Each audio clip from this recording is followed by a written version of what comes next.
there you go. You're up.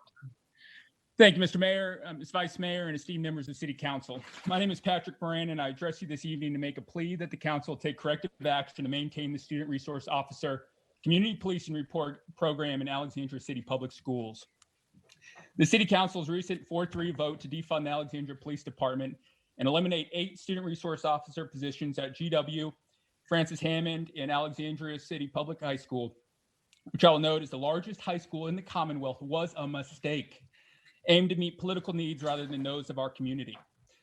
I may remind you that our body's vote to defund APD came after the school board's decision 6-3 to retain the Student Resource Unit, which accompanied directives to update the agreement between ACPS and the police department to ensure that the requisite data that was called for by the City Council were maintained. This would have been a success and continued and consistent with the transparency and accountability that our shared progressive values call for. Yet this improvement was not allowed to take effect. I'm concerned, along with many other Alexandrians, of a continuing failure to invest in our world-class public safety as our community grows. We must recognize that coming out of a pandemic, our community has experienced a 19% increase in crime. Our schools have a need for dedicated public safety professionals and those who are specially trained to respond to active shooter situations. I apologize for a little Marielle in the background, but we do not live in a vacuum. And though well-intentioned legislation and ordinances to ban guns are nascent in their implementation and enforcement, we must recognize this. And while I commend the investment in mental health and wellness services, this cannot be at the expense of protecting our youth from the tragedies of gun violence that have hit home in our community only a few years ago in Simpson Park. We must also recognize the need for fully funding our body camera program and to remediate the starting pay gap of our police officers that continually make recruitment and retention at all-time lows. Corrective action requires the manifestation of community policing's greatest ideals, stripped of any discrimination or bias.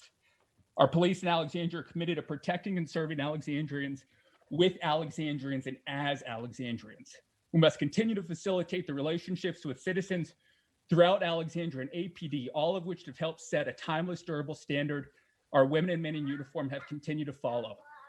The alternative the council's vote has brought to fruition in a school year when our students return from the pandemic is a situation in which precious seconds will be lost.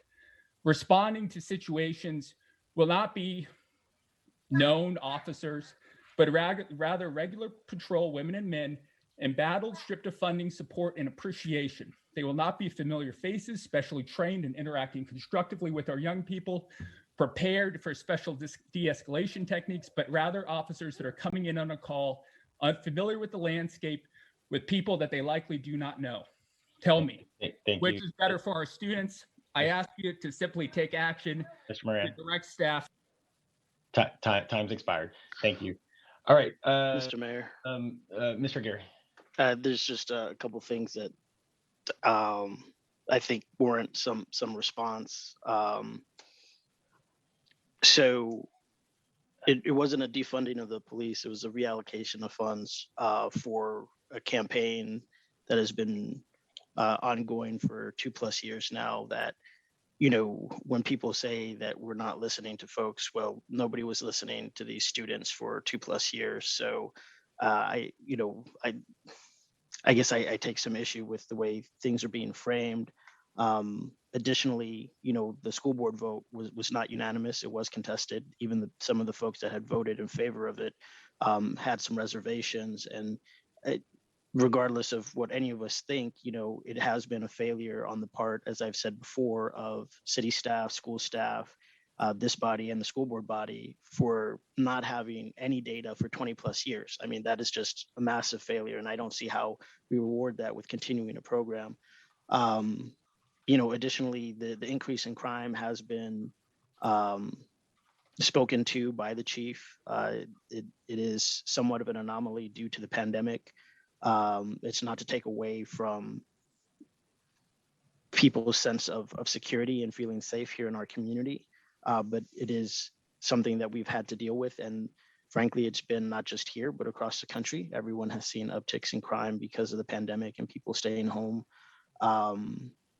Also, in terms of body cams, we are looking to fund that. It is something that we actually got from the new I'm not even going to take a stab at whatever the new congressional name is for it, but earmarks. So we are looking to fund the body cams. Retention of our police officers has been an issue for a long time here in the city because we're a smaller jurisdiction. We're competing not just with our peers in the region, but also with the feds, right? The FBI is right here. The CIA is here.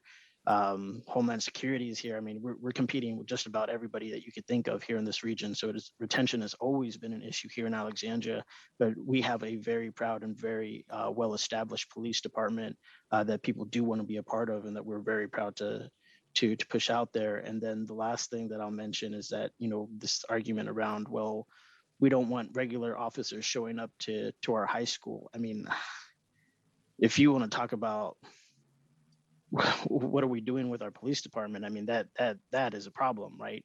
If we can't trust our police officers to deal with our youth or just with random strangers as they do on a daily basis, then that's a problem, right? We need to make sure that the proper training is given and the proper resources are allocated to make sure that we have no concern when a police officer shows up to a request or to a call. So I just had to make a couple of comments. Thank you, Mr. Mayor.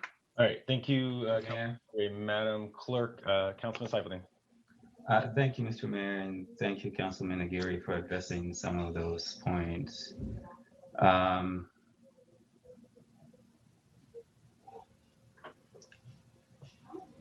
withdraw, Mr. Mayor. Thank you, Councilman. Mr. Mayor, I have a question for the city manager, actually. Councilwoman Jackson. Thank you. So when, Mr. City Manager, if you could address when Patrick Moran was addressing the, he said defunding the police, did we take $800,000 away from the police department and give it to ACPS for teen and wellness?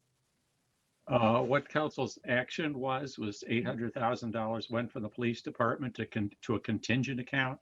Mm-hmm. And then you gave a list of services and initiatives you'd like staff to look at and ask you to come back in by the July meeting, which is the July 6th meeting, which would be the plan on how to allocate that $800,000. Thank you. So the $800,000 that went into contingency, it is no longer in the police department, correct? That's correct.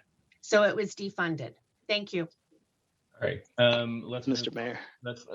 Let's colleagues. Let's do this. Like you guys will have the opportunity to debate this out in a political realm. I'm just saying reallocation is a different word. That's all right. Thank you, Councilman Gary. All right, let's move along.